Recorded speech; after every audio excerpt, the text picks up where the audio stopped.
to CG Dassel Logistics Limited presents the 9th edition of the Coastal Shipping and IWT Business Summit 2022, powered by Pushpak Logistics Solutions and in association with 7 Seas Global Logistics Solutions Private Limited, organized by India Sea Trade. Ladies and gentlemen, we are moving on to the second session of the day. So we all heard what the cargo owners had to say, their difficulties, the challenges, the issues and all of that. But at the same time, we do have a set of service providers here. It will be interesting to note what they have to say in return to the introductory session by the cargo owners, isn't it? Yes, ladies and gentlemen, our second session of the day is the service providers session. And the topic they're going to address today is facilitating regional trade by improving multimodal connectivity with water transport modes. Efficient transport infrastructure is an important pillar for economic development. Growth in regional trade is a stepping stone for growth at national level. Enhancing multimodal connectivity and linking the road and rail modes with the coastal and inland waterways can bring the required economic development at both the regional and national levels. While there are hurdles that hinder the active participation of investors and service providers, there are still opportunities that entice the stakeholders to participate in multimodal projects. This session, ladies and gentlemen, will have logistics service providers, multimodal transport operators, and investors to air their views and opinions on the opportunities, challenges, and their recommendations for efficient multimodal connectivity.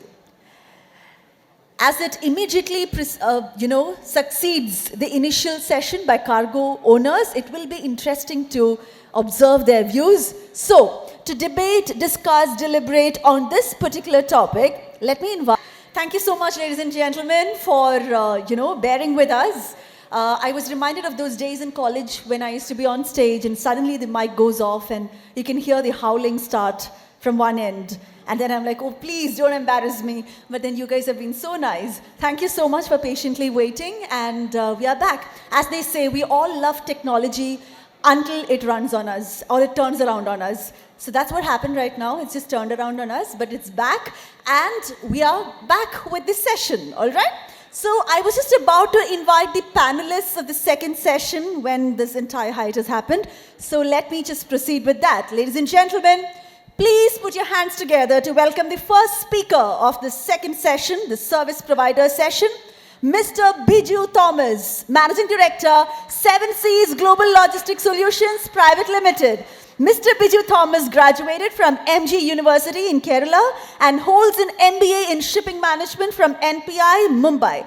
After working for various shipping lines such as Wanhei Lines Taiwan, Hanjin Korea, he started 7 Seas in 2001 and now has 21 offices across the country. Awarded by Economic Times as Leaders Tomorrow in 2012 and Top 10 Emerging Entrepreneur of Year by CNBC TV 18 in 2013. Ladies and gentlemen, that's Mr. Biju Thomas. Welcome, sir. Let's move on to the next speaker, Mr. Jay Mehta, CEO, Karanja Terminal and Logistics. Welcome, sir. Mr. Jay Mehta has been the main driving force for developing Karanja Terminal. An electronic engineer from Mumbai University, he commenced his professional career with Pipavav Port. He then went on to complete his PG diploma in port management from International Maritime Port Academy in Rotterdam and MBA finance from Fordham University in New York. At Karanja Port, he is currently responsible for project planning and execution, fundraising, commissioning, and operationalizing. Thank you so much, Mr. Jay Mehta, for joining us. Well, let's move on to the next speaker. I'm sorry if I'm a little quick, but we lost a bit of time. Captain Prabhakar Prakash, Director, Ocean Whale Shipping Services Private Limited.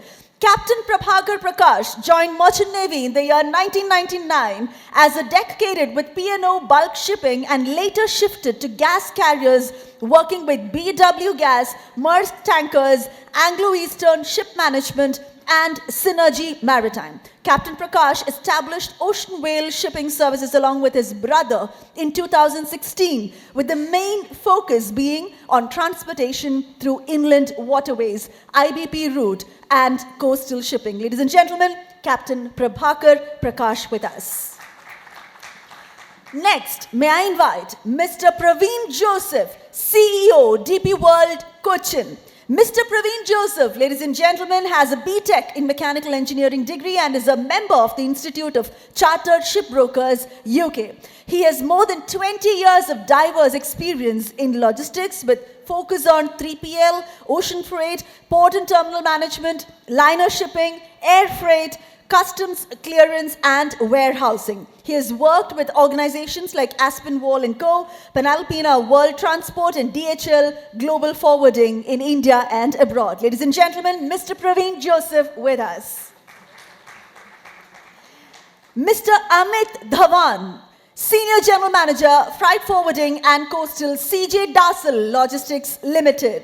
Ladies and gentlemen, Mr. Amit Dhawan brings 20 years of multifunctional and cross-industry experience in logistics and supply chain management for business development, commercial, global accounts, key account management, trade lane management, new product development, transition, multimodal and terminals. At CJ Darsal, he manages a pan-India team and is responsible for volumes and revenue delivery. Ladies and gentlemen, let's welcome Mr. Amit Dhawan on stage. Welcome, sir. It's my pleasure to welcome our next speaker for the session, Mr. C.M. Muralidharan, CEO, Avana Logistic Limited, Unifeeder Group. Ladies and gentlemen, Mr. Muralidharan has more than 32 years of extensive experience in the shipping and logistics industry. He was associated with Transworld Group of Companies, which is a diversified shipping and logistics group, for almost 30 years. He has been instrumental in developing the coastal business of Avana Logistic Limited, earlier known as Shreyas Relay Systems Limited, along Indian coast. He is currently associated with Unifeeder Group ISC region, part of DP World Group, as India Area Director. Ladies and gentlemen, Mr. C.M. Muralidharan has joined us on the dais. Our next speaker for the service provider session, Captain Sanjeev Khanijo, Vice President TCI Seaways. Captain Sanjeev Khanijo has a sailing experience of over 18 years, of which last 5 years were in command. He stepped ashore in 2001 to teach in a nautical institute in Delhi, but soon realized he wanted to be active in commercial shipping. In 2003, he started working in a freight forwarding company and then switched to TCI Seaways in 2006 and has been working with them since then and is currently the commercial vice president. Ladies and gentlemen, Captain Sanjeev Khanijo with us. Welcome, sir. And now, that one chair out there, that one seat, is for the moderator of the session. To moderate the session, I would like to welcome Mr. Lenny Abrao, Managing Director, Abrao Group, onto the stage. Mr. Lenny Abrao has more than 28 years of experience in shipping and logistics industries. Apart from the container liner agency business of Abrao Group, he has handled project shipments involving ODC consignments, stevedoring of bulk shipments in both coastal and EXIM segments. Abrao Group has also been involved in coastal shipments, handling a coastal service for ISL shipping between Mundra and Kochi. Ladies and gentlemen, let's welcome the moderator of the service provider session, Mr. Lenny Abrao. Welcome, sir. And of course, those are the panelists of our second session. And Mr. Abrao, the floor is all yours. Good evening. I would like to first thank Seatrade and Sudhir in particular for giving me this honor to moderate a session involving industry stalwarts. So as much as it is for you, this is going to be a learning session for me. So the way it works is I will be asking a set of questions to each of you. You have a total of 5 minutes to answer, and then we'll move to the second round. So I just wanted to give a brief overview of this session. And we actually have a total of 111 national inland waterways. In fact, just as recently as 2 days back, the government of India has declared all 111 inland waterways as national waterways. There's a lot of capacity augmentation also going on in the inland waterways segment. We have, as you all know, been doing a lot of work on the expressways and also the dedicated freight corridors.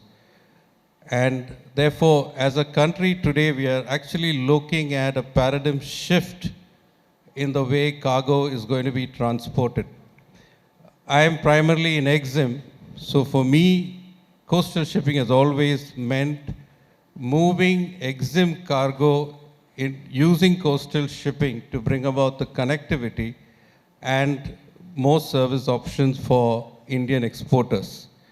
But we also have today, as you would see, a case of EXIM route being used for coastal cargo, which is moving cargo from Tripura to Kolkata through Bangladesh. So there are a lot of opportunities. There is a lot happening in this country, and with these stalwarts in this panel, I'm sure we will learn a lot about what is possible and how we together can develop this industry and the sector. My first question will be to Muralidharan. Unifeeder is India's largest container operator on the coastal routes. So there is a lot of wealth of experience and knowledge that Muralidharan can share. There's also been a lot of pioneering initiatives that have happened in coastal shipping with Unifeeder. So my first question to you, Murali, is what is the geographical coverage that Transworld Feeders is offering today to its coastal shipping customers? Thank you, Lenin, that great introduction, and thank you, Sudhir and team. Of course, it's a 9th edition.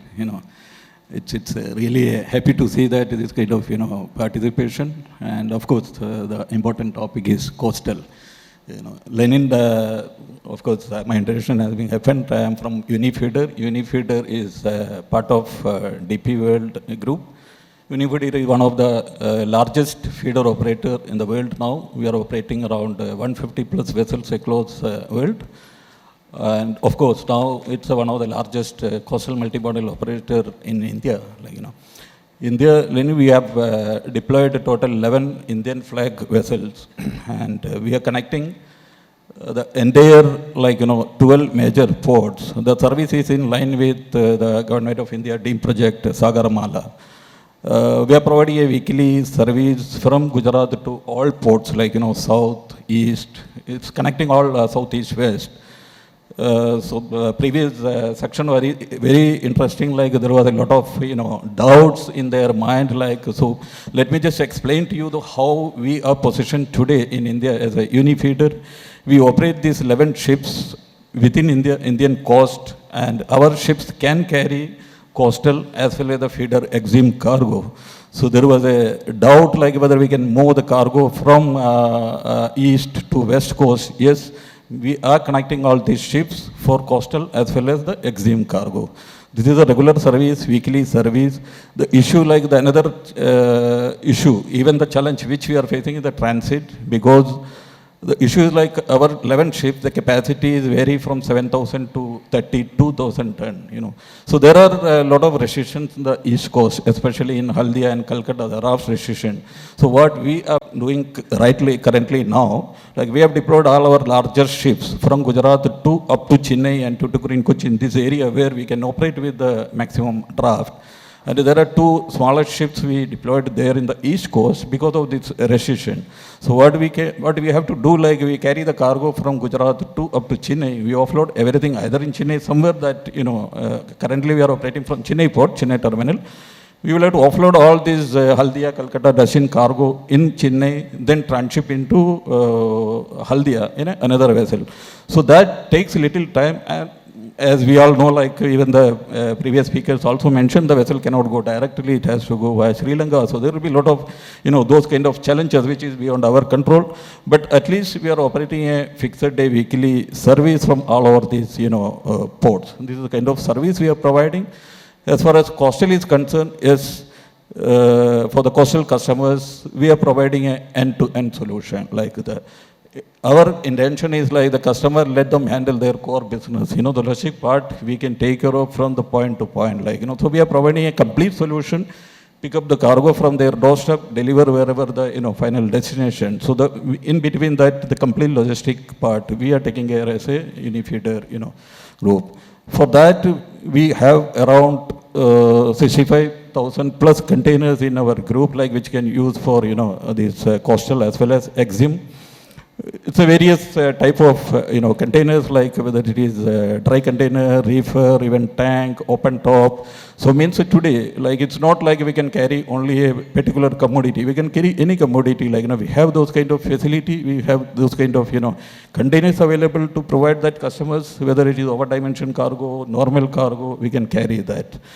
And we have our own transport division, which is again a support service to these customers, so whether when we are providing an end-to-end solution, we need to have those kind of, own facilities. Apart from that, there are a lot of reputed vendors associated with us, for this kind of support. So in short, in EXIM and coastal side, we can provide, we can at least address up to a certain extent the need of the customers. And in addition to that, as you mentioned, earlier, Savannah Logistic was part of Transworld Group. Today, it's again a part of DP World. DP World, even everyone is known the presence in India with the landside, So margin between the sea facilities, then the landside strength of DP World. Moving forward, as a unifeeder group, we will be able to give a good product, a sound product to our customers. It's a really a multimodal solution, whether it is rail or road or sea, warehousing, all those sort of facilities are available now. So this is the current kind of service which we are pushing today in India. Thank you, Murli. I think you have proved what I said in terms of the geographical spread. But I think the audience will also agree with me that we need more. Dil mange more. Yeah. So we need to have more capacity coming in so that this volume that we are talking of can increase. Thank you, Murli. Yes. So to add that again, it's such a situation we can add the tonnage. It's not a problem when we have 11 vessels, or adding a capacity is not a challenge. That challenge is again, will come up in the next, they see the cargo. If there is a demand, definitely as a unifeeder, we can provide those kind of services from anywhere in India or in the overseas. The capacity is not an issue, or providing a, facility is not an issue. So there has to be a, both the side. That's good to hear. And I'll move on to the next question to Amit Dhawan. CJ Darsal has got a lot of experience in rail operations, vessel operations to Bangladesh. So I think you're the best poised to tell us or give us a better understanding of multimodal operations and particularly the Indo-Bangladesh trade protocol. So my question to you is, how is the current sea connectivity between India and Bangladesh for containerized cargo? Any ports in India having direct container connectivity? And any alternatives that is there to Chittagong Port? Why particularly this question is because we've been facing a lot of congestion issues. So this is what I hear from the trade. So over to you, Amit. Thank you for the question. So India and Bangladesh, being very close neighbors, actually have multiple modes of the transportation movement and connectivity. Of course, there's the road movement, which is through Binapol-Petrapol border, and that is not the most efficient, we know that. Then there is sometimes there are rail movements happening. That is again not a very reliable, consistent product. Now by sea, India and Bangladesh, although being very near, they're connected by mainly three kind of products. One is transshipment, surprisingly, which is the major way of connectivity by sea. The ports of Colombo, Singapore, Port Kelang.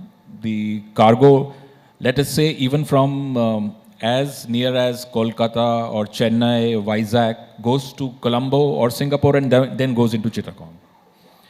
So this is one. Then there is a niche product which is basically a direct connectivity connecting, say, Kolkata Haldia with Chittagong, or recently we have started a service, a vessel service from Chennai connecting to Chittagong. So that is a direct connectivity. I think there may be one or two more services with direct connectivity, especially connecting East Coast to Chittagong. And then there is another connectivity which is interesting and less utilized, but has a lot of potential, which is connectivity through river routes. And there the larger vessels cannot basically are operationally viable. However, river connectivity through east coast of India into Bangladesh sometimes makes much more sense than going from a port or a transshipment into Chittagong. River connectivity is primarily to Dhaka, which is Pangaon terminal, and also Mongla can also be connected in Bangladesh. And actually this also answers your question that is there any alternative to Chittagong? Because Chittagong has its own sets of challenges and sometimes things get stuck over there. Now Dhaka is the main consumption center and Mongla is an upcoming industrial belt.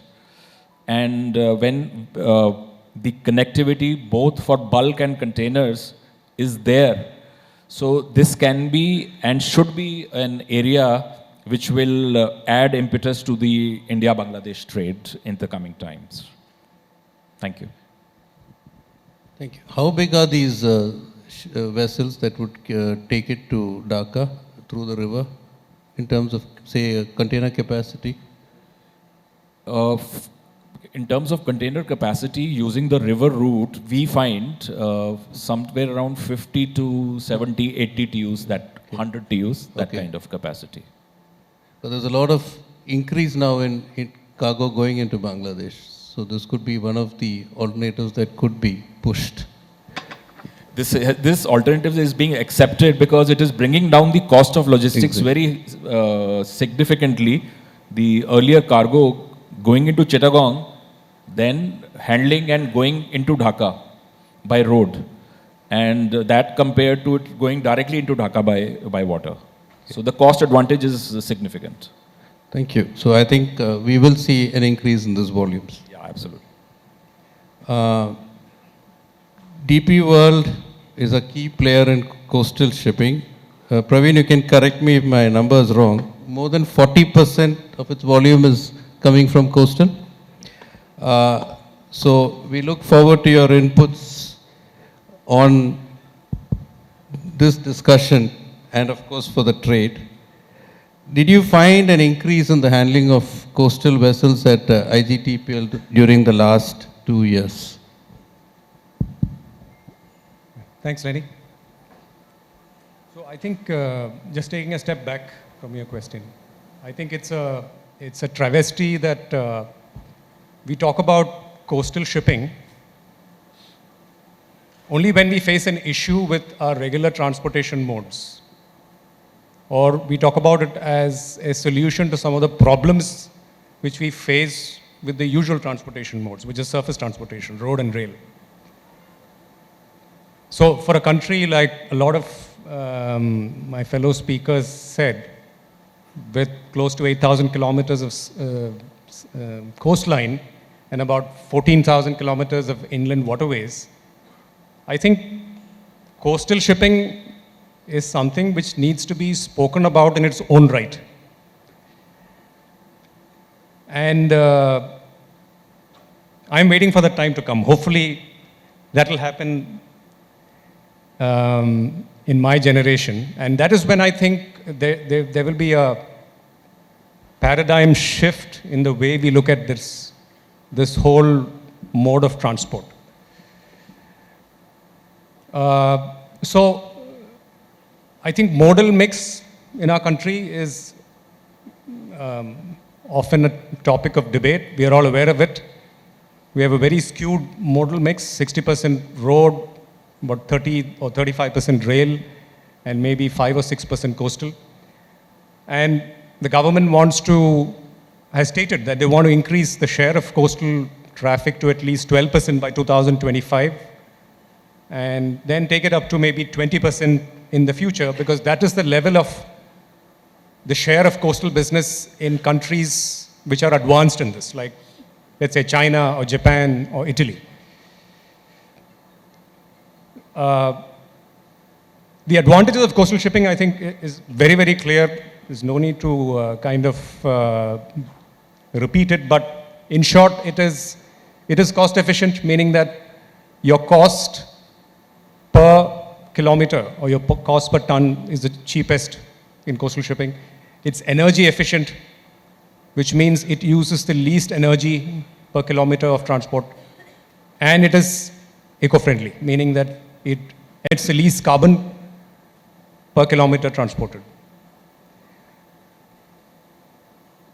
So it is also the government's intention to reduce logistics cost. Currently, India's logistics cost is something like 14% of GDP. It's among the highest in the world, and we want to bring it down to about 8%. And coastal has a very important role to play there. So in this context, I think it's very encouraging to see that coastal shipping volumes in India have indeed grown. According to some estimates, the total volume which is handled in Indian ports is about 1,500 million metric tons, and the coastal volume is something like 250 million metric tons. So that's about 15% of the total business. And that has certainly grown. About 4 or 5 years back, it was about 150 million metric tons. If you look at the container business, our estimates is that out of India's 17 million worth of container traffic, coastal is probably about 0.7 million, less than a million for sure. My colleague Murali can correct me if I'm wrong. So the share in coastal container traffic is much less compared to the overall share of coastal business in India's maritime traffic. Nevertheless, a lot of good developments. And I can tell you in Cochin, for example, over the last, coming back to your original question, Lenny, we've seen about double-digit growth over the last 5 years in coastal shipping, if you leave out the 2 pandemic years. And there has also been, and a lot of this business has come because of modal shift. Cargo has moved from road and rail to coastal. It's not new business, it's cargo which is already moving in a different mode of transport, it's moved aside.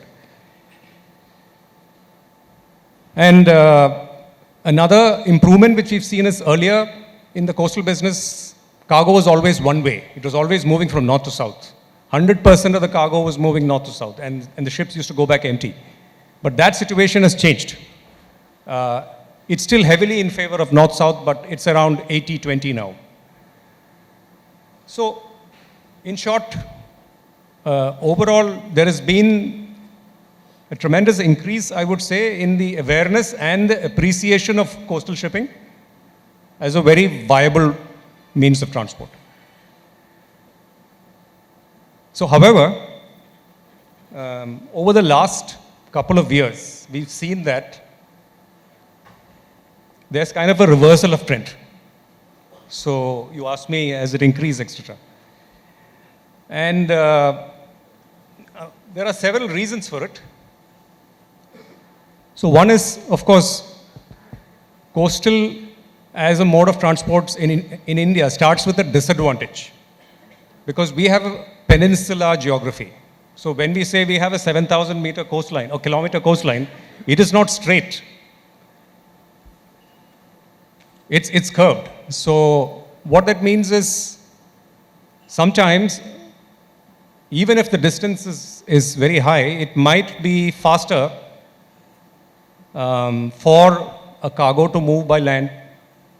For example, if you want to move, like Mr. Israr mentioned, this movement from Chennai to Navasheva, because of the peninsular nature of our geography, it might be faster for the cargo to move directly from Chennai to Navasheva. It can go by sea, but it will take more time. It might still be cheaper. It will be cheaper, in fact, to go by sea, but the customer may not be able to wait for that. So this is one of the inherent disadvantages we have in India. And the other disadvantage which I see is most of our industries are not located near the coast. So there's a challenge there. The other reason for the coastal business to kind of slow down over the last 2 years is that we find that there's an increase in freight rates. So this is, of course, a fallout of what's happening in the shipping industry in general. In the EXIM trade, we know that freight rates have shot through the roof. Anybody who's an exporter and importer paying 9 or 10 times the freight which you're paying. So there is a knock-on effect on the coastal trade. I think the coastal freight rates have gone up by something like 150% maybe in the last 2 years. And therefore, some cargo is moved back to rail. And railways is, let's face it, it's our largest competitor. The railways alone moves close to 1,400 million metric tons per annum, which is almost the same volume all the ports in India handle. So that's serious competition. And the other aspect which is impacting coastal is that there's been a reduction in tonnage in the amount of ships which are deputed on the coastal trade. And again, this is again a byproduct of what's happening in the global shipping trade, wherein vessels have moved from the coastal trade maybe to the more lucrative EXIM trades. By our estimates, the coastal tonnage has gone down, or capacity has gone down by about 30%. So this is what has been happening. Despite the growth over the last few years, I think we are kind of facing a bit of a challenge over the last 2 years, and maybe we have to look at solutions on how to handle that. Thank you. Thank you, Praveen. So this is the reason why I said Dil Mange Mo, capacity reduction. But I think what you said is very right, and this is alluded to by many of the speakers in the earlier session also. But in terms of movement, I think it will have to be a mix of rail, road, and sea, so that the effective cost per ton kilometer will come down. I think, like you said, we will have to look at a lot of collaboration happening between these multi-modes. The only thing, like, if I remember right, Rajagopal was mentioning, the more multiple handling, or multimodal actually translates to multiple handling. And this kind of increases the cost. And this is where sometimes we face a challenge in shifting cargo from road to coastal shipping. Because a truck can go, say, from a place like Kandrapalli directly to Delhi. A single truck, no stoppages, no multiple handling. A 10-ton load can go all the way directly, and maybe at a very cheap rate, as compared to multiple handling, first mile, last mile, maybe a transshipment en route. So there have to be some solutions worked out so that the coastal cargo can be increased. My next question is to Captain Prabhakar Prakash. Ocean whale shipping have many firsts to their credit in the inland water transport, particularly on NW1, the National Waterway 1 and the National Waterway 2. So what has been your experience using coastal shipping, inland water transport, and in particular the Indo-Bangladesh Transport Protocol? Thanks for giving me an opportunity to present my views. IWT is a big sector, so I'll just concentrate on my experience on NW1, NW2, and IBP route. So actually we started operations in 2019 and we were just startup, so we used our own funds to start the operations and we had attended a lot of seminars by IWI. So based on the data, we decided that it's a time to start operations, and we started. But on NW1 and NW2, when we actually practically started operations, we faced a lot of challenges actually. And I will explain the challenges that we had come across. When you are planning loading or any operation, the commercial viability is on the load, the cargo that you have loaded and the freight that you are giving to your client, and they have to find it compatible, competitive to the current operation, whether it is road or rail. So based on the data that IWI declares online, especially the depth data, we do calculation. We check with them also physically, by meeting them, and then we get approval to load to a particular set of draft on NW1 and NW2. But what we have found is that once we have been approved to load, say for example 2.5 meter, and when we do the mobilization of cargo and vessel, the regional offices, just before the time of loading, they will give a different set of draft, which is way off than what is declared. So for example, if we are asked to load at 2.5, we have approved to load at 2.5, what we are told is to load at 1.5. Now that reduces the loading capacity quite drastically. For example, a vessel like that we operate, per centimeter, the difference in load is 10 tons. So if you decrease it by 1 meter, you straight away take off 1,000 ton.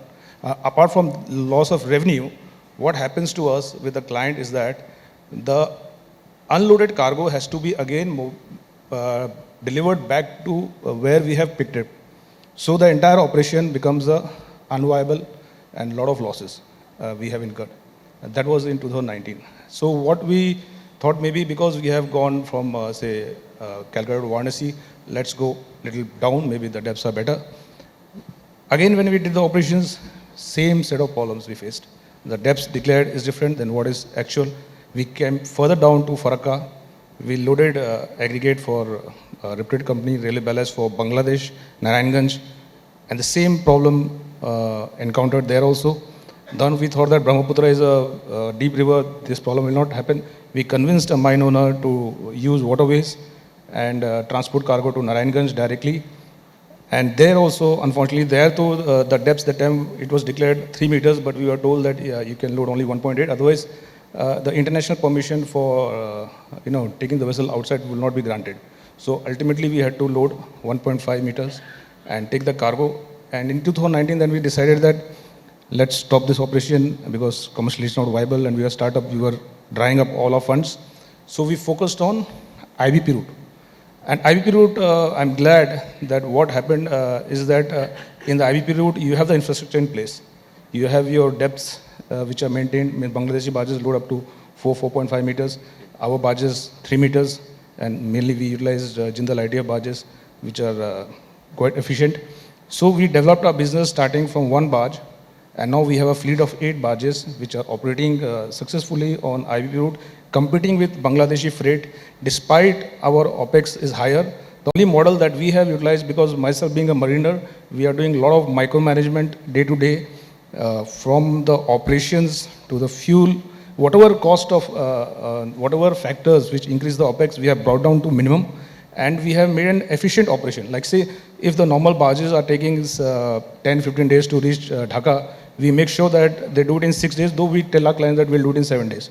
We keep some and that we have been able to do, and that's why now we have a lot of organized players. We have managed to convince them, though it takes a lot of time. Like we have got steel coils, we did cotton bales. Now containers have come. We have moved successfully in the same delivered. So a lot of organized players have come into it. So then again we had some input from Calcutta Porters. They wanted to do the movement to Pandu. So we thought that maybe we discussed with them the challenges we faced earlier in 2019. They cross-checked and they confirmed that no, things have improved. We got things in writing that NW2 movement can happen because things have improved. There a lot of dredging is being done, and we did steel bars from Calcutta to Pandu. Till the border, we covered about 1,000 kilometers in 6 days. That too only daylight navigation with 2 custom points. So till then it was okay.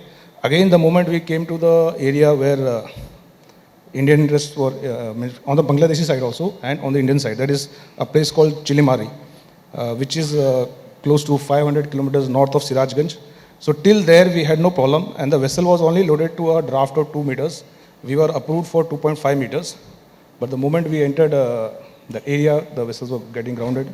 We were facing the same problem what we faced in 2009, but luckily this time the port and all were involved, so we got a lot of support from them, from the Bangladeshi side also. But ultimately what happened is that we used a flotilla. So I did it purposely because I knew the problem, so I was a little hesitant. So we took some precautions, and so we used a tug and a flotilla. So in case there would be problem, the tugs could be detached, and we could do some sort of contingency planning. And we used our tug to clear the vessel, means the tug were used to dislodge the silt and clear the vessel. So just the last 180 kilometers, we took 7 days to reach. Luckily we were delivered, the cargo was quite high profile cargo. There was a lot of pressure from clients, and then we informed of course the port was fully aware of it, the ministry was aware of it. Now they are taking some actions. Hopefully things will improve in the near future, but it causes a lot of problems for startups like us and for the industry. It loses the confidence, but definitely a lot of proactive action has been taken, and we are hopeful that things will improve. Second point, what is important from operational and to bring efficiency on waterways is that it is declared that it is a day and night navigation. Okay, the day and night navigation infrastructure, at least on the Indian part, is there. But what we have seen is that it is not existent. So say for example, if we are taking a cargo from Calcutta to Patna or Calcutta to Pandu, Calcutta to Patna we can do it in 4 days. So if day and night navigation is there, we can do it in 2 days. That becomes quite cost efficient. We can even beat the railways end to end when we take the multimodal cost. Similarly, on the Pandu side, if we do, then we can cover Pandu in 4-5 days, if day and night navigation is there and all the infrastructure is in place. So that becomes cost efficient, and also, you all know that Northeast has got some subsidy by railways. Even with that subsidy, if you do I've done the OPEX calculation, the railway, we can beat the railway cost also, and it saves a lot of money for the government on subsidy if just basic dredging is maintained. Because the depths we have seen all around NW1, NW2 is more. I'm telling you, it is more than 8 meters, 9 meters. It's just few points that too very short, 20 meters, 50 meters, somewhere 100 meters. That has to be dredged, and it's just pockets. It's just that it's not done diligently. That is why we are facing this problem. But if sincere dredging is done, NW1 and NW2 is a reality. The catchment area is huge. It is going to give a boost to the economy, to the industry. It is going to save a lot of cost to the nation also, and it is going to benefit the public overall, the people of this country. And it is going to lift the 2 states, 2-3 states like Bihar, Bengal and UP out of poverty. Northeast, though, definitely, there's a lot of opportunity in that. So these were our practical experiences, and we are pushing a lot that these can be sorted out. Thank you, Captain Prabhakar. I think you've given a lot of valuable insights and knowledge on this very little known aspects of, and the challenges that you talk of, I can understand. But there's been an announcement of this Jal Marg Vikas project where they are actually talking of doing the dredging both along NW1 and NW2. Are you seeing any effects of that, or is that already happening? See, I have gone through though I don't take interest in dredging, but I have gone through the tenders, the new tenders, what they have come about. Yes. After we have raised the issues, they have addressed all those points, and now they are going into focused dredging on those areas where the problems are there. Now see, if the stretch is 1,500 kilometers, it's not that the entire 1,500 kilometers needs dredging, that becomes a very costly affair.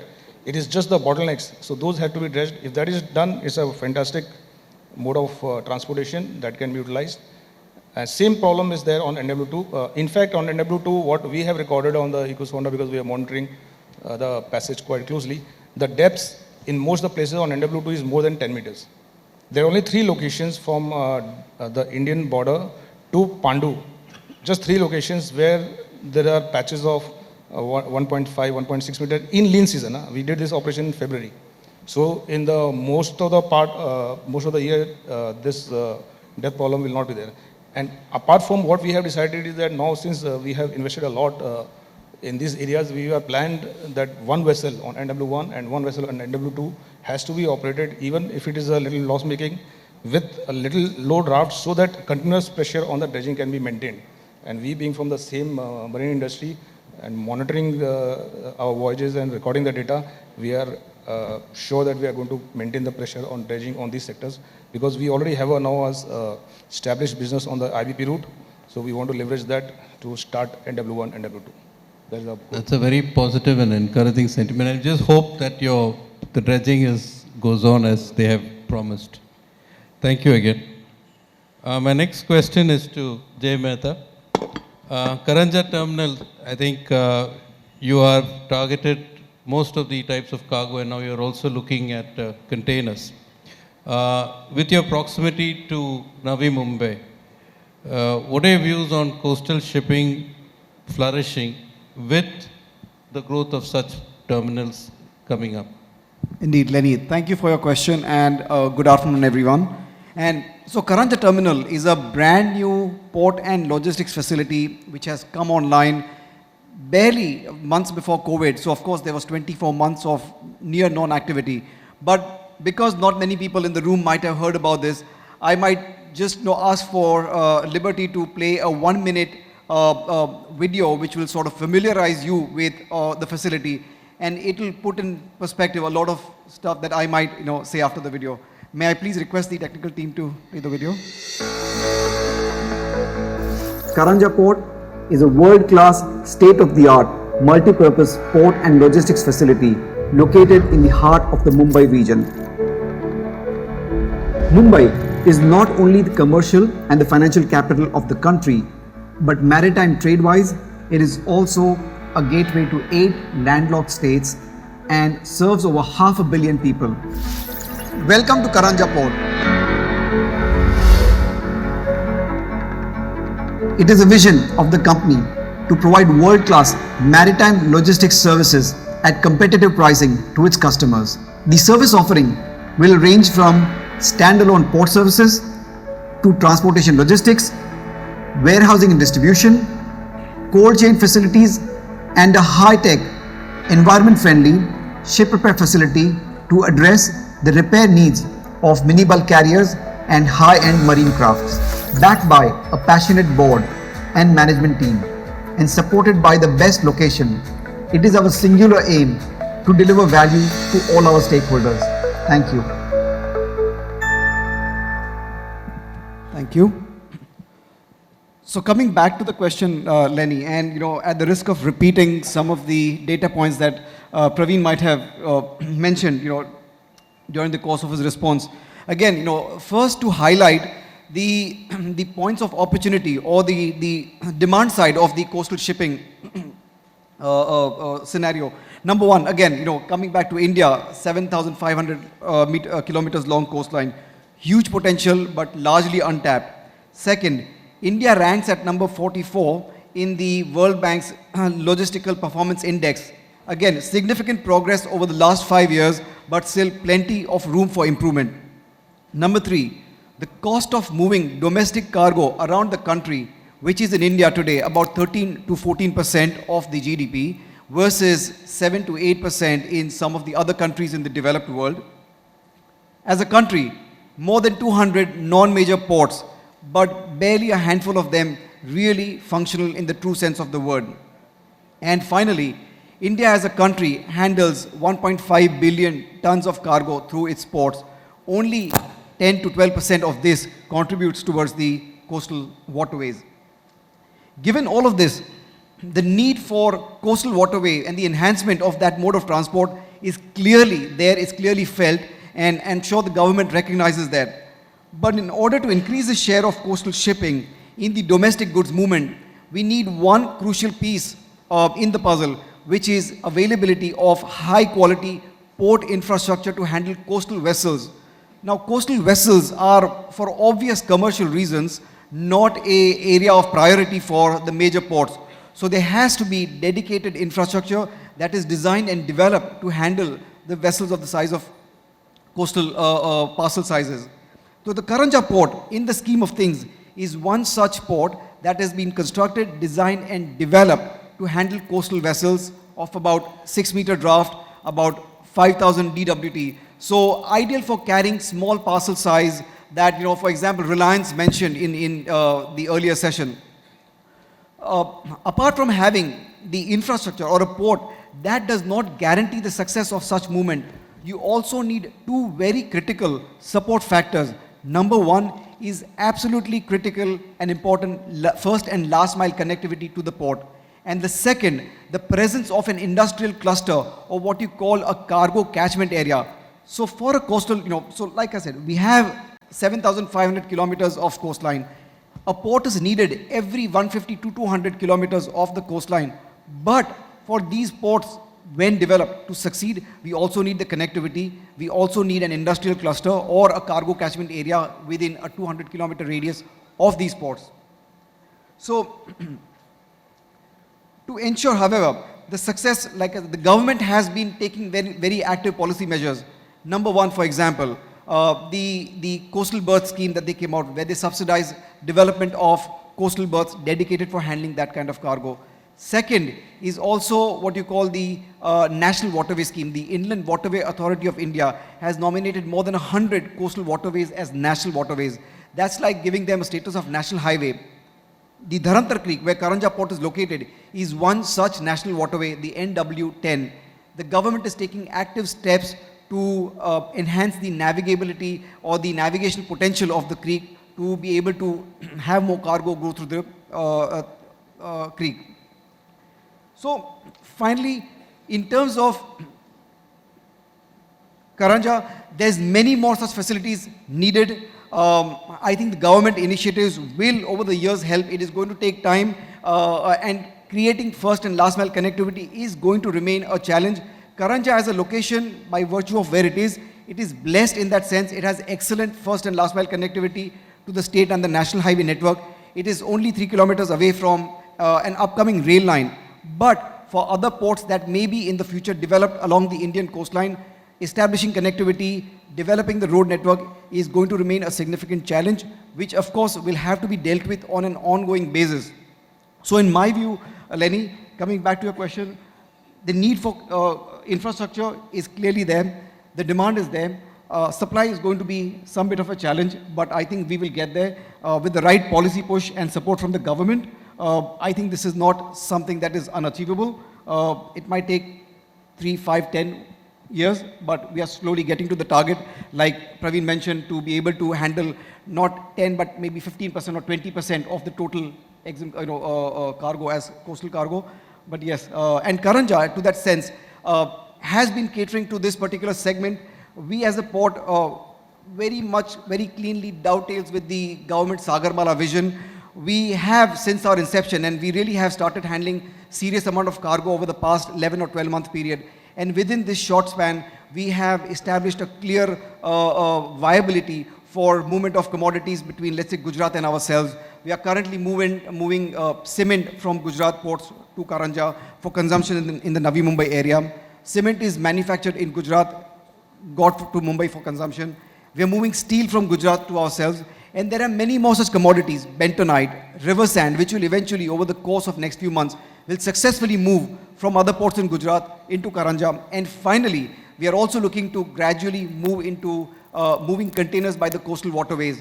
Again, a business model that is not very widely practiced right now, given the shallow draft of our port, but it is a business model that we are determined to make it successful in every which way. So like I said, there's plenty of work on our way that we need to do along the way, but we are going to do it. And there's no shortage of conviction or belief in the idea that this is going to be a successful idea. Thank you, Jay. I think the point is that you're making that first step by creating the infrastructure, and I think that is the most important thing. Absolutely, yes. My next question is to Captain Kanijo. TCI, as you all know, is a familiar name. It's a very large multimodal player in domestic cargo. Of course, they have moved on to many other areas. They have their own tonnage, large trucking fleet, and a huge network of offices. So the question to you is, has the demand for coastal container cargo increased over the years? And also, since you're into express, do you feel that there is an increase in e-commerce or, courier cargo which is related to coastal or can you, does it help to move e-commerce, imported e-commerce goods through coastal into the hinterlands? Thanks, Lenny. First of all, thanks, Sudhir, for getting us all together after 2 years over here in Cochin. And it's a great opportunity to be back. Cargo has increased in coastal, but as it was pointed out by my friend Praveen, the issues of EXIM attraction to owners has been there, and vessels have been pulled out, due to which you saw some drop in the volumes recently. But as far as your second part of your e-commerce part is concerned, I don't think e-commerce cargoes are being targeted for coastal. Coastal is mostly for cheaper and cargoes which are not time sensitive. The time sensitive cargoes are still not coming into coastal. I don't think we are in that position to move them. Of course, there are certain deliveries in coastal which we do for Andaman Islands where they have no other opportunity. That has to go by coastal shipping. And we started our coastal shipping into Andaman service way back in 1995. And that you cannot survive without that. That is what is, that also most of it goes by air, if it is e-commerce one. Thank you. My next question to Biju, Seven Seas Global. You've just completed 20 years. You're also into multimodal shipments with a lot of focus on multimodal distribution. So my question to you is, how do you see EXIM cargo benefiting from coastal shipping?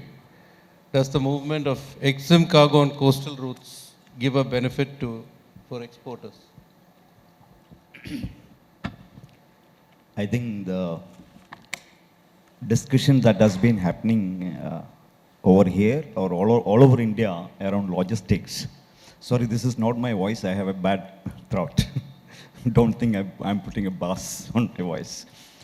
So all this discussions is boiling down to one point, is cost reduction. Today, anyone who exports, anyone who imports want their cargo, their product to be the most competitive to sell out in this international market. So we in India today, we are in a very positive position wherein we are on the top of the world. We are today the largest, fastest growing country in this world. Our opportunity in the EXIM trade is phenomenally huge. So how do we compete with countries like China, Vietnam, to getting into EXIM trade with a cheaper product? So the major area of cost of export is the logistics. One of the major areas, logistics. We have no other go but to be competitive enough like any other country to have a place in this world. So it is a matter of the growth of the country that we need to have. We have to work out means and ways to bring the cost down in every aspect. This is one of the ways where I see this coastal movement and inland waterways is barely used in India for EXIM, which has a huge, huge potential. Look at China. The entire industrial belt of China is placed within the southern part of China. Why southern part of China is that the entire coastline is on the southern part of China. So industries has to now have to look at how we can use this opportunity of waterways and coastal movements. Bring in, even the government has to look at developing special economic export zones or export-oriented unit has to come closer to the coastal lines to avoid this last mile delivery cost. The last mile delivery cost no way is going to work out. Okay, we have no magic to bring this cost down. if you have to use a multimodal by bringing 500 kilometers by truck and then another 300 kilometers by ocean, is not going to work. So maybe first 100 miles by road and then rest 500, 600 miles by ship. It's a workable proposition. So for us to make advantage of our coastline and inland waterways movements, we need to have more and more industries coming closer to the coastal area. That is one thing. Secondly, we are all talking about, see, if you hear last 1 or 2 hours of discussions here, we have grown so far in our infrastructure. Look at 10 years back. 10 years back, we had hardly had any ports like this. We have so many ports coming up. Sagarmala project is bringing a lot of new ports. Every 100 kilometers going to have a port. But who is going to build the cat? Who is going to take this hit of the initial pulling up of cargo? It's a chicken and egg story. So we need to have someone who really take that pain of grouping it up and bringing cargoes from one port, running ships from all these ports and taking the EXIM cargo and bringing it to a major mother ship and moving out and taking the advantage. I think like this Marco Polo program of EU, European Union, has made a lot of improvement in taking this waterways movement a lot more from it is. I think other estimations about 300% increase in the waterways after that program. So we also have to have in India something like that, wherein the government actively involved in taking the initial damages of a new initiative. So having hundreds of ports around India is not going to work, not going to help this. I think there should be someone to kickstart the movement. If I go to a customer of mine asking them that, can you please, try and do an inland movement or do a coastal movement, he'll say no. He will say, I have to wait in the port for so many days for the vessel, who is operating vessel, and this vessel can get cancelled anytime. There is no protocol. So there's a lot of problems. Therefore, I'm talking from an exporter's point of view, as a freight forwarder. We need government to actively take part in coordination with all these stakeholders and make this happen. So we have to learn from China and Europe how they have done it. Thank you. Thank you, Biju, for giving us a perspective from the exporter side. I think we have 3 or 4 panelists here who have taken that first step. They've all been pioneers, whether it's in setting up a terminal or in taking the plunge on the inland waterways. So I think we look forward to having more such people come forward so that we can cater to the demands of the trade. We now move on to the second set of questions. So the first question to you, actually this is applicable to both you and Captain Kanijo, so you all can answer this in turn. Coastal shipping, we know, has a lot of challenges in getting reverse cargo. So can you just share with us how you have succeeded in overcoming this, maybe with some examples?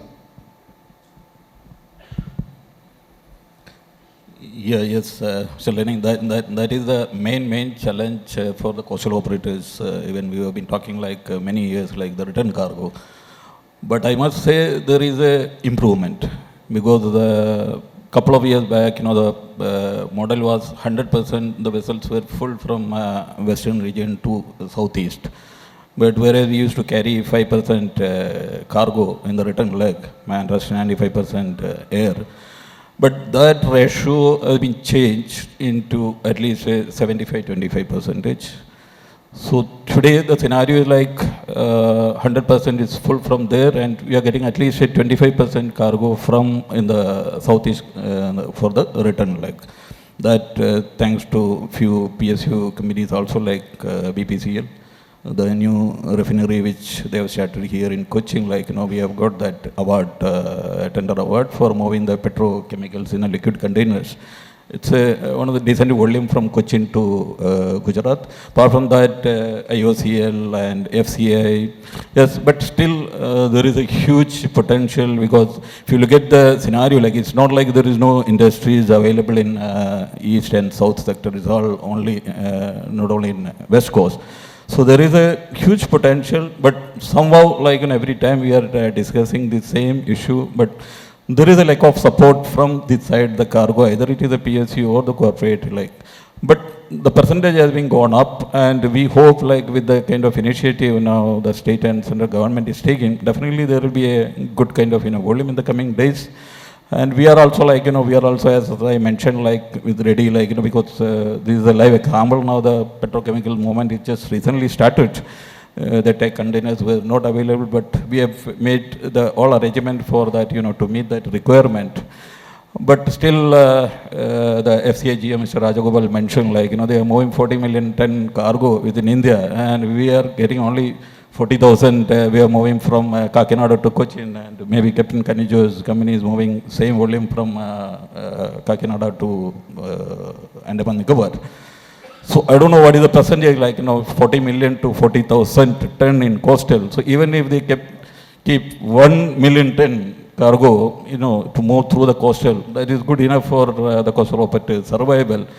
And as I mentioned, like, if there is a demand, definitely the service will also go up. Like the East today, we are the only operator, operating our ships. We have the multiple kind of, cargo like Exim and coastal, so we are surviving.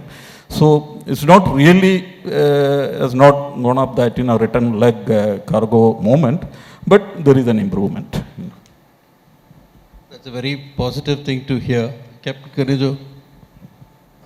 I'll just mention, sorry, we had an opportunity of converting some cargo which was moving from Mangalore vegetable oil, which was going to Gandhidham, and we used our ISO tanks to convert that to coastal shipping. Plus, there is also been development on some corrosive cargoes which were moving from Cochin to Mundra. That also we have converted into ISO tanks and moved it on the coastal shipping recently. We are working on some more developments on the same, but not yet confirmed. Thank you, Captain Kanijo. So wish you all both more success in converting more, because certainly that would make your whole service more competitive. Thank you. Yeah, really. But unfortunate thing is, like, there was a lot of fertilizer movement. It was happening only through the coastal, but today it's again zero. All those cargoes went back to that rail. Could be because, I don't know whether it is commercial, the reason, but today if you look at the fertilizer movement is absolutely zero. And we used to carry a lot of cargo of IFCO, and other fertilizer companies were showing a lot of interest, but somehow could not materialize, so those kind of support has to be there from, these are the big kind of, volume cargo which is moving, like whether it is fertilizer or, FCI agro, all those commodities. So again and again, the threshold here is like, if you want really the coastal, when we are talking, coastal development, the PSU and the corporate companies, there has to be some mandatory, like at least keep 10% of cargo. Every time we are, requesting this, at least keep 10% of the cargo. This has to move through the coastal, because, of course, Chamin has mentioned like the inventory, stocking issue and all, but when you are moving millions of ton cargo, it can split between all these three modes. It's not, as we rightly said, we are not going to compete each other. Rail will get the rail cargo. Road, every time you mention, like, there has to be integrated kind of, situation between all of the rail, road and coastal. But this is the only way, I think, there has to be either or subsidy, kind of like, it can be connected to that carbon emission, like some way, like either subsidy or otherwise some of the mandatory, kind of advice to the PSU or corporate to keep at least 10% cargo for coastal. So these are only two ways, like, where we can see, the coastal. You really want to develop the coastal, then this kind of step has to be there. And I think one more thing that would clearly give a push is also the green carbon credits. So I think we will see a lot more of that happening either through companies directly or even, say, for example, foreign buyers may be insisting on certain carbon credits to be given. So I think that is also going to be another factor that could propel the shift to coastal cargo. So let's hope for that. Absolutely. We have done a study on that. We have that report, but nothing is happening here if you compare to that other countries like where we are talking always Europe, all other area. They are giving so much importance for this carbon kind of emission thing. But here, of course, we have done our study and we have kept that paper ready, So those things has to be some kind of, new and innovative ideas has to be there. Otherwise, every time we'll discuss development of coastal, nothing will happen. We'll move only the cargo which is, moving today. This will continue. So that is what my view. Thank you. Thank you both. Next question is to Amit. Can you tell us about your experience in container movement on the India-Bangladesh route, frequency, your challenges that you had on transit times, etc.? Yeah. So we run basically direct services from India, whether it is the river route or the sea route. So, for example, in the Kolkata Haldia, when we do the service, it takes around 2 to 3 days, which is a tremendous difference in any other mode or any other route. Similarly, in Chennai, it is taking around the same time. And when we do the river route from Kolkata to, say, Dhaka, that is around 6 to 7 days. So that is the kind of transit times we are talking about. And these are incomparable if we look at how the majority of the trade moves via transshipment ports, then goes to Chittagong, and then goes to Dhaka. Now, coming to frequency, frequency here is not weekly like the major services are aligned. In Chennai, for example, we have a fortnightly service. And coming to the challenges on the route. So one of the biggest challenges, which Captain Khanijo will probably also agree, is the right size vessel to deploy. Those sizes are not so easily available.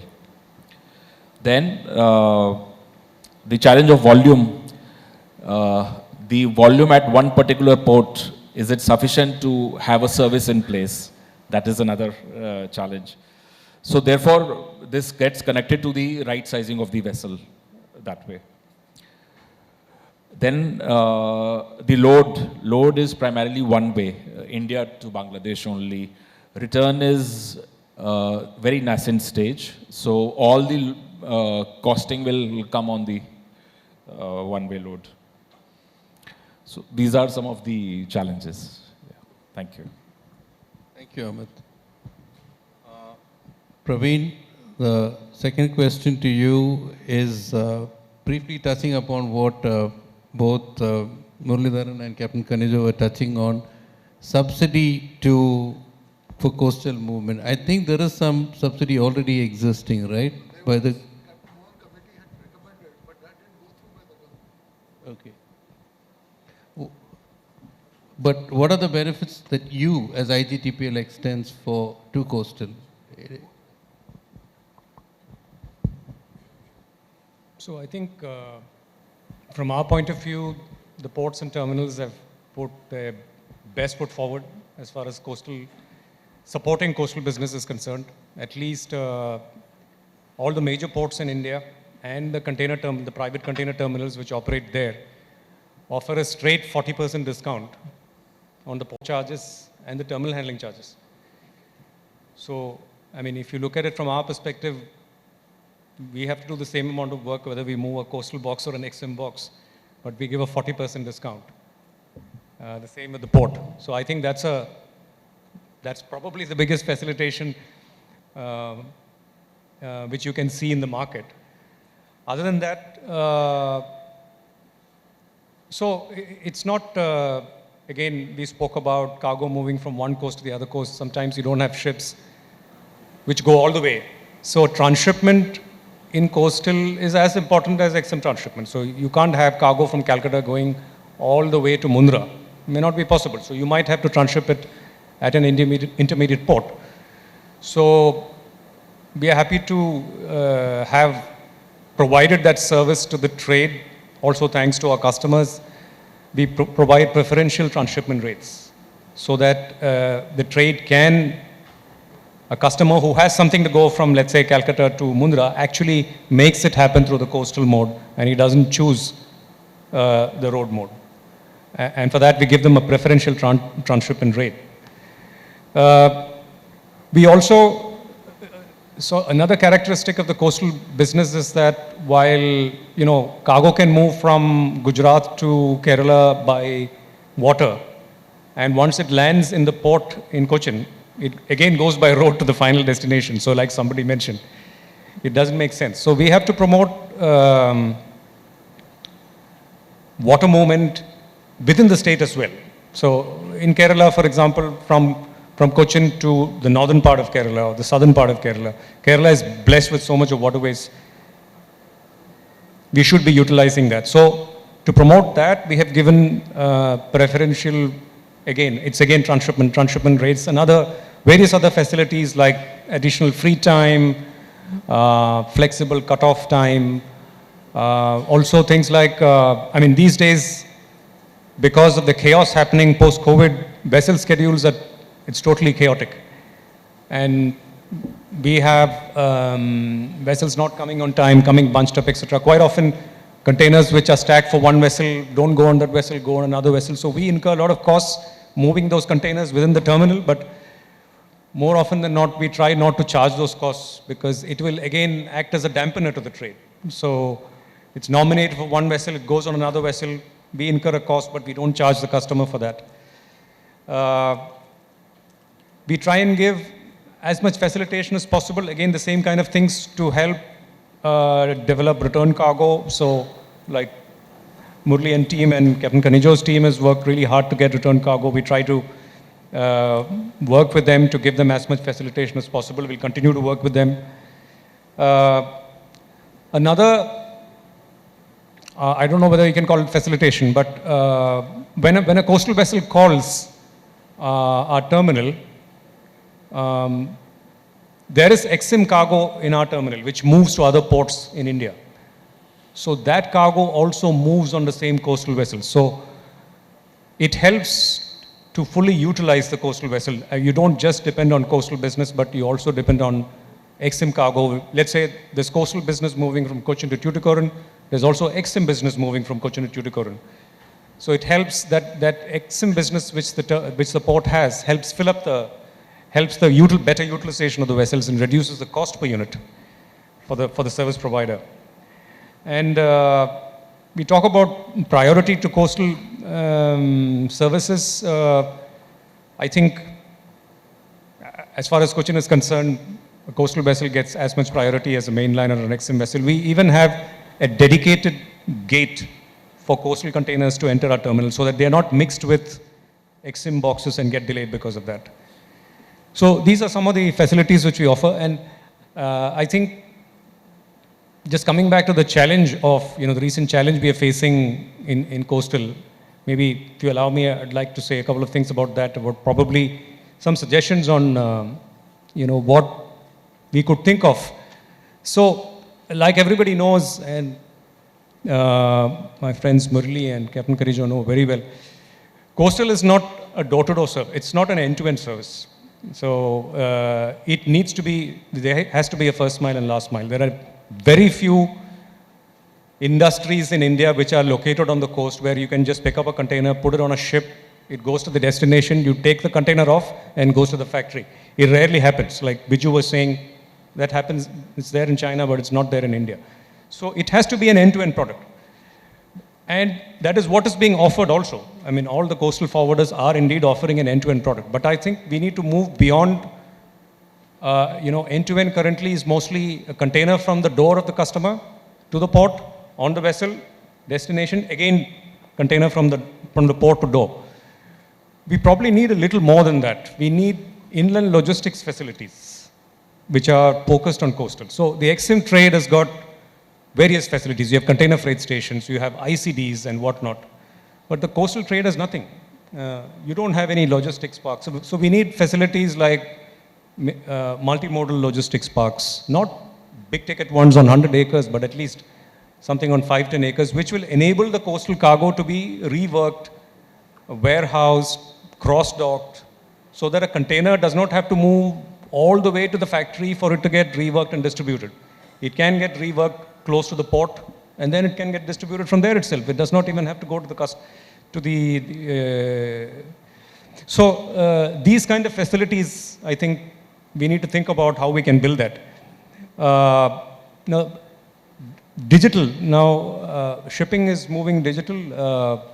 It's a buzzword. EXIM trade, a lot of activities happening online. Coastal, I think, is far behind on that. So we need to look at that. So DP World has got. We have a site, a platform called cargos.com, which is making an attempt at that. And yeah, coming back to the facilities which I was talking about, we've been trying to work with the Kerala government to see if we can develop an MMLP in Kerala. The government is trying to find out the land. Incidentally, we are developing a free trade warehousing zone in Cochin. We also have free trade warehousing zones coming up in Mumbai and Chennai, and that is basically for the EXIM trade. But just an example of the amount of activity which happens to the EXIM trade, which we need to kind of replicate in coastal.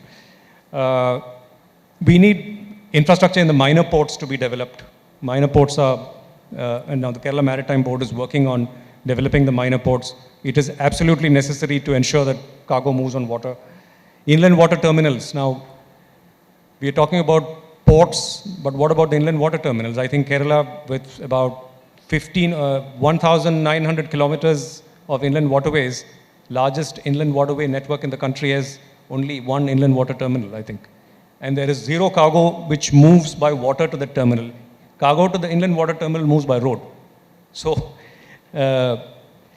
we need to change that. Return cargo we spoke about. Government incentives in Europe. So I think, again, the Kerala government set a very good example. They give incentives to coastal operators, because initially you need that facilitation from the government. And so that the business kicks off, and then once the critical mass is reached, then it can be pulled out. Because we have so many challenges, like no return cargo. So the Kerala government is, I guess, one step ahead on that. There's also a lot of new cargo which we need to try and develop into coastal, like the automobile business. The cars don't move in containers, at least.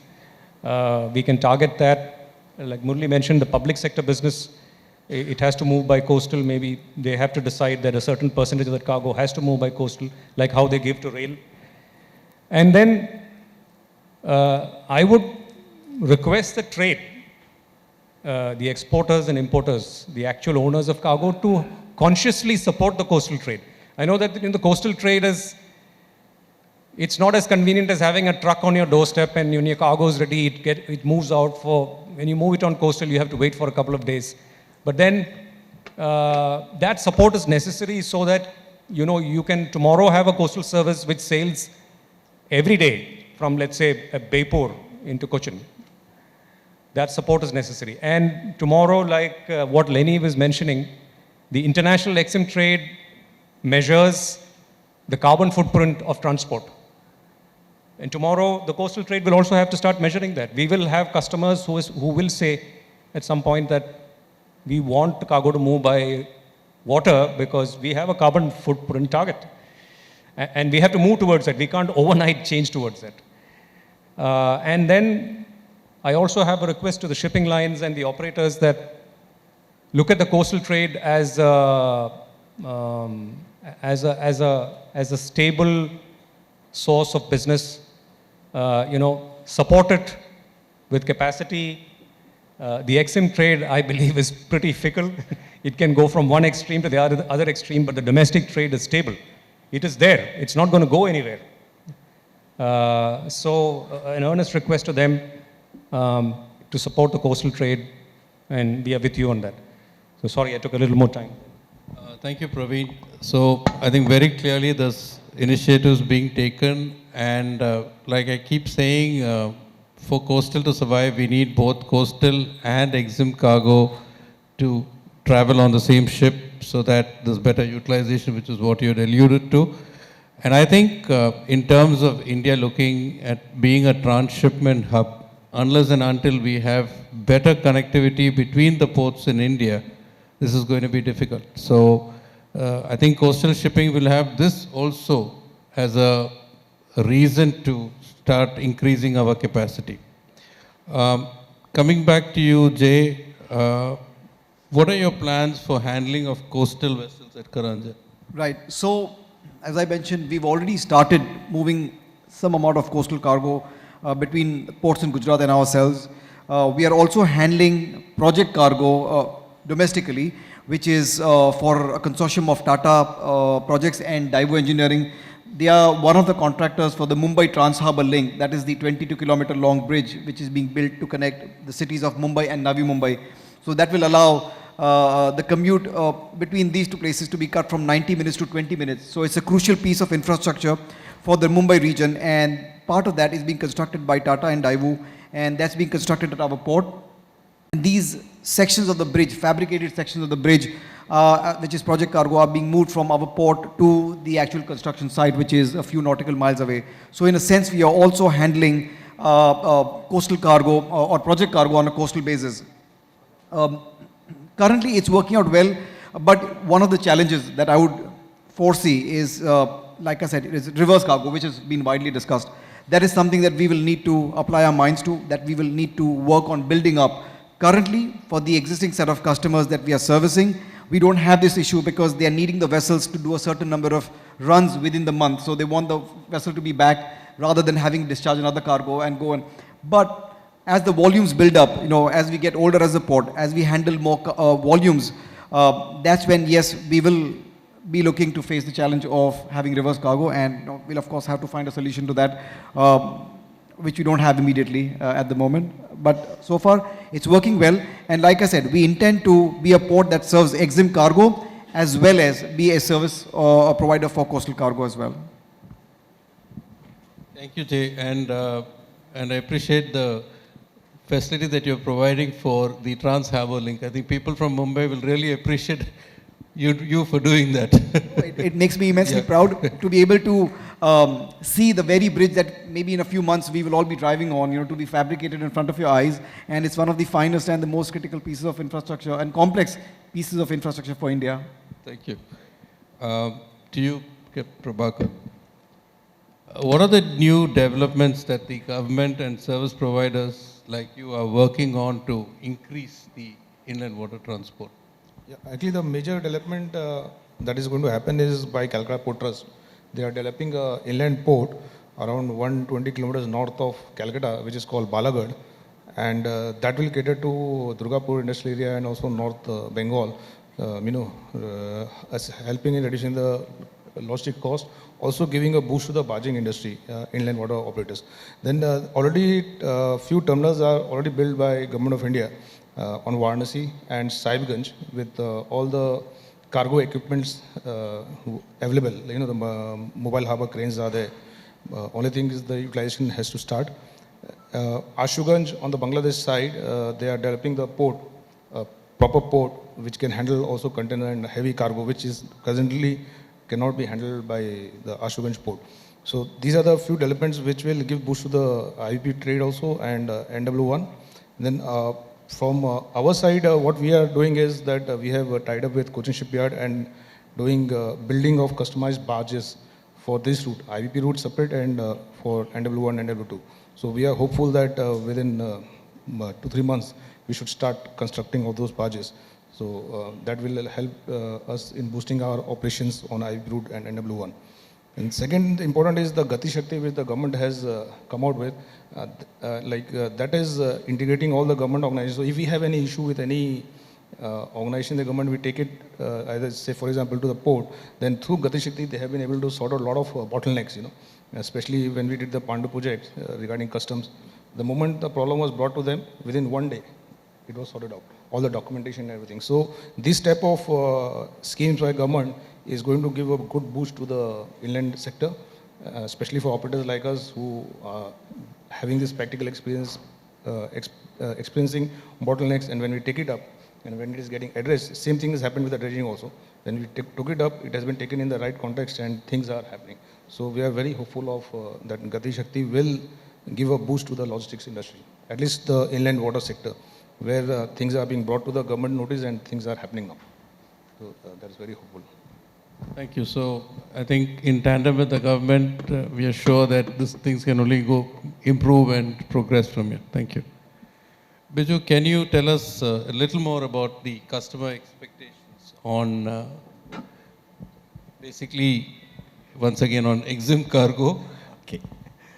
Yeah. Yeah, as I said in the beginning, every customer today, especially exporters, are looking to grow on multiple fold because China +1, this is the new slogan of global developed world.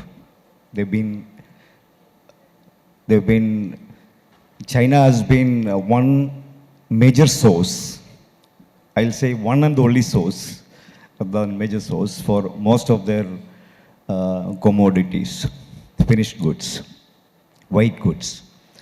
But then now, because of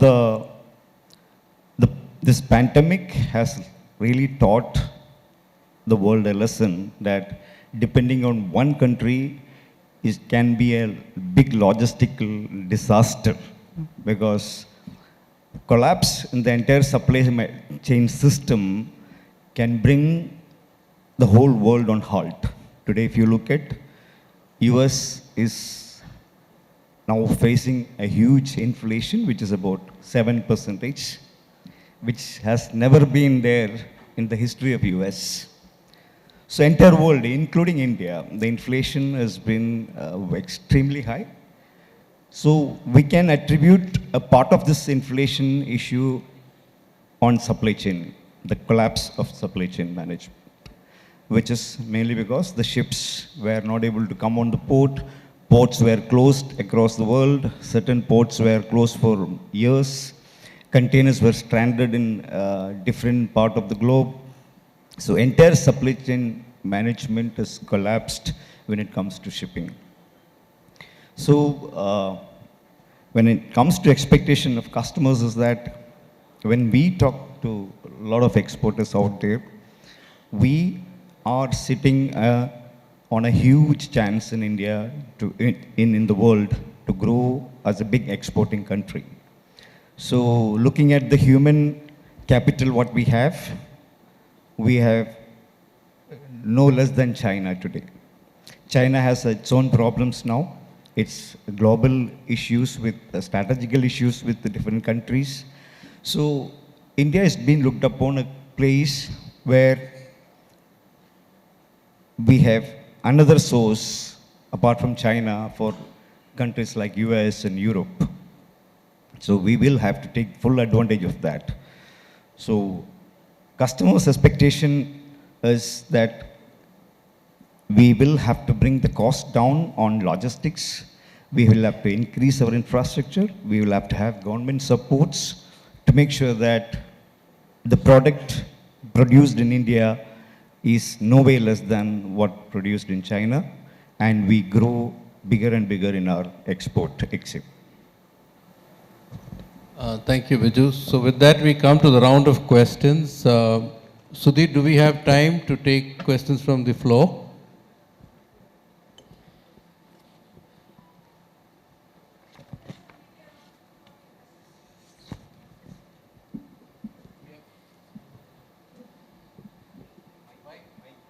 Could you have a mic even at the front row, please? Thank you. I'm Umesh Grover. I'm strategy advisor with Karanja.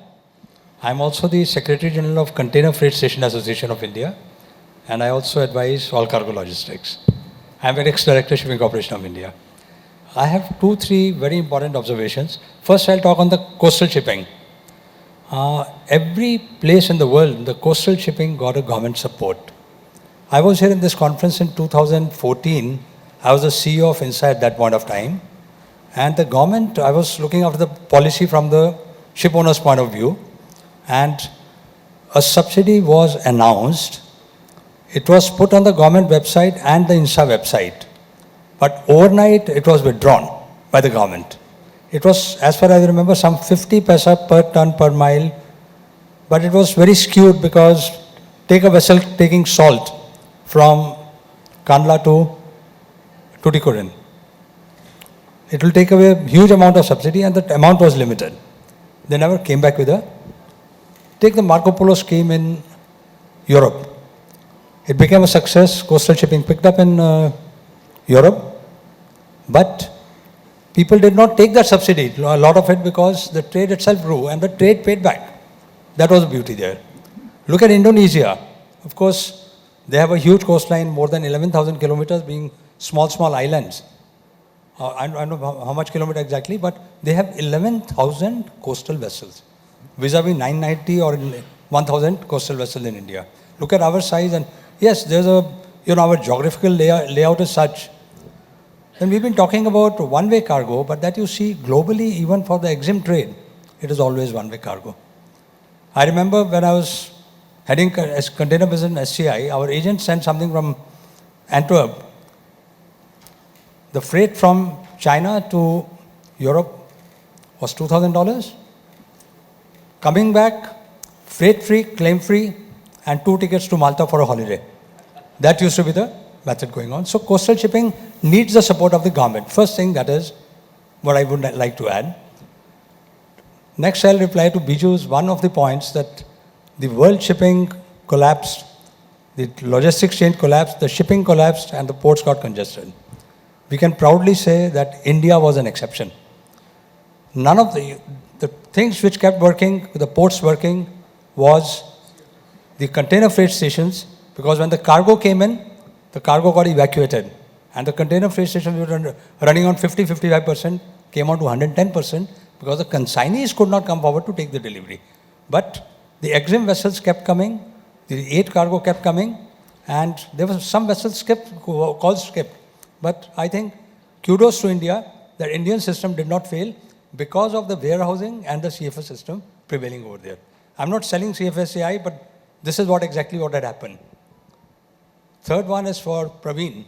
I think very important point you raised, and I would like to address that. You said you're looking for space for aggregating and segregating the cargo.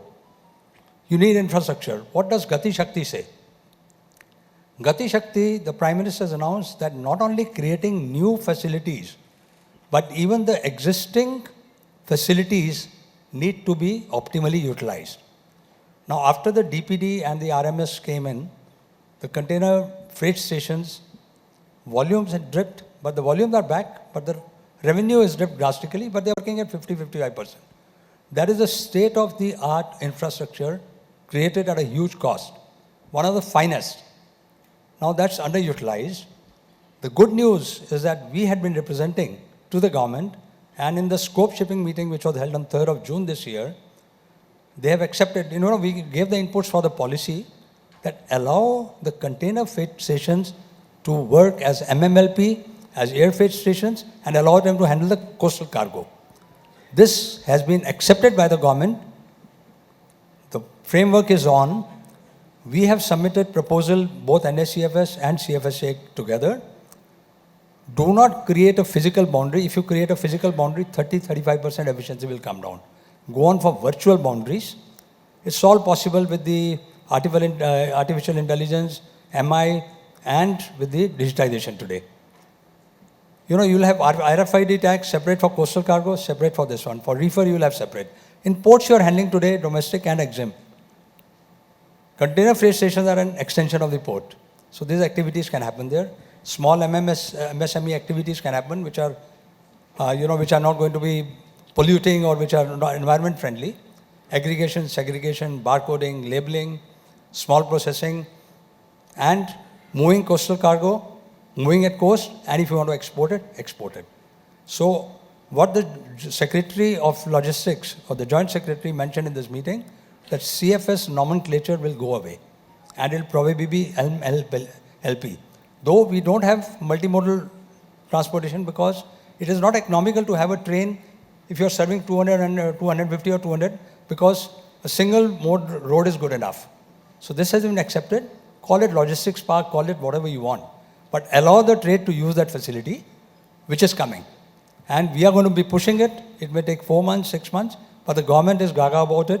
And I can assure you, next time when we meet in this conference, I will give a presentation on how a digitized multimodal logistics park handling everything can be done. Thank you. It's very reassuring to hear, Umesh. And I think it's a step in the right direction.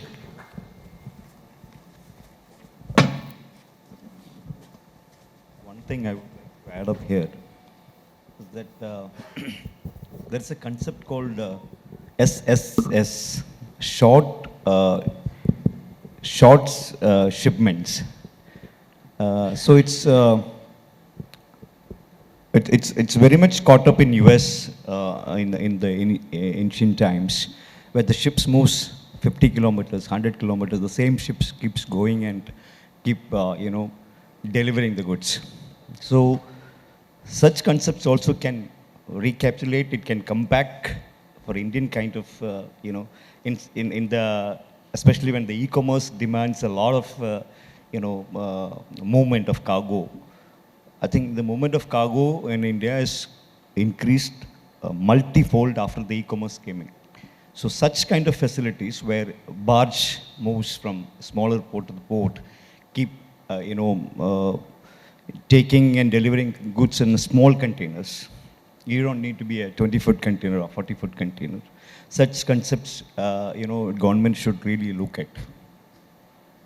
Short shipping services is what SSS is, I think. Yeah, good evening. My name is Captain Jacob Thomas, and my question is directed to Captain Prabhakar. Before I ask you the question, I just want to make an observation. I think we as an industry underestimate the pollution created by the shipping industry. It is a highly polluting industry, it was. And it's my fraternity, but I have to say this.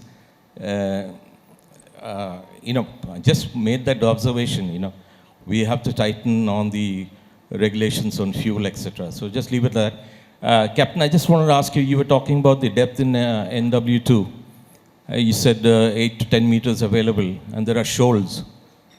So you were talking about dredging them. Is it a recurring cost? I mean, do you have to maintain, because is it a perennial problem or is it a one-time dredging? No, what I was saying that we had to ultimately get into that because our vessel was stuck. So I had to use my tug to salvage the situation.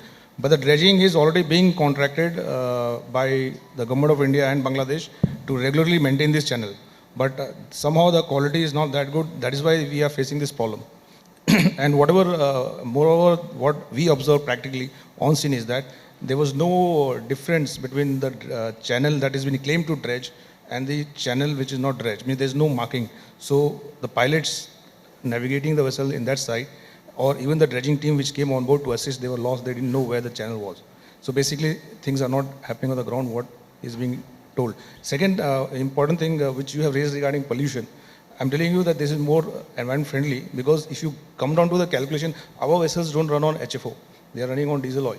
No, I'm not talking about your vessel. I'm talking about, now we've changed to VLSFO, so, it's a different story. I don't want to bring up that. But the inland, I'm telling you, the inland cargo movement is quite environment friendly, and we are getting into new designs where we are also looking into the electric propulsion seriously, and also the LNG. Because I'm from a gas industry, we have done that. Fossil fuels, I'm saying. Anyway, we'll have this discussion on the sidelines. This is the next question.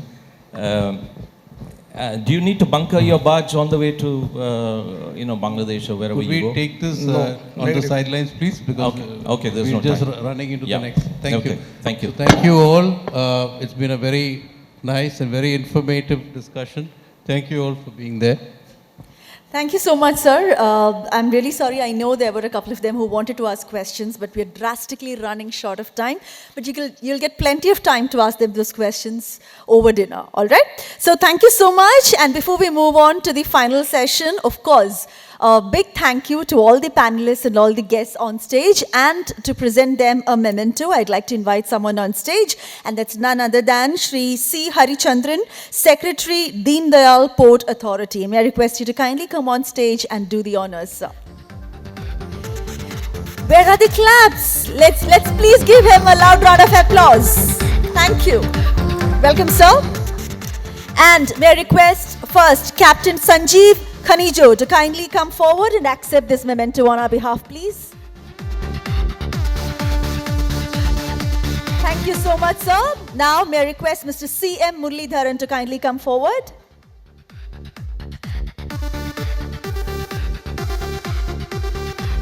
Thank you, sir. May I invite Mr. Jay Mehta to kindly come forward and accept the memento. Thank you so much. Mr. Amit Dhawan, may I request you to kindly come forward, please.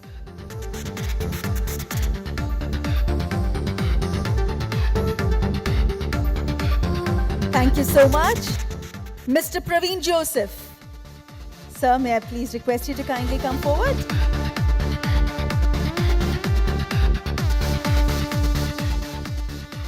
Thank you. Captain Prabhakar Prakash. Thank you so much, sir. Thank you very much. And of course, Mr. Biju Thomas. May I please request you to kindly step forward?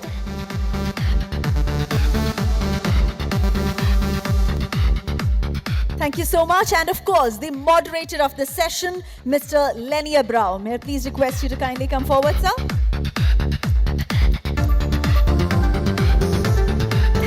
Thank you so much, gentlemen. But before you can go back to your seats, may I please request you to please join the panel for a photograph? Yes, may I request C. Harichandran sir also to join them?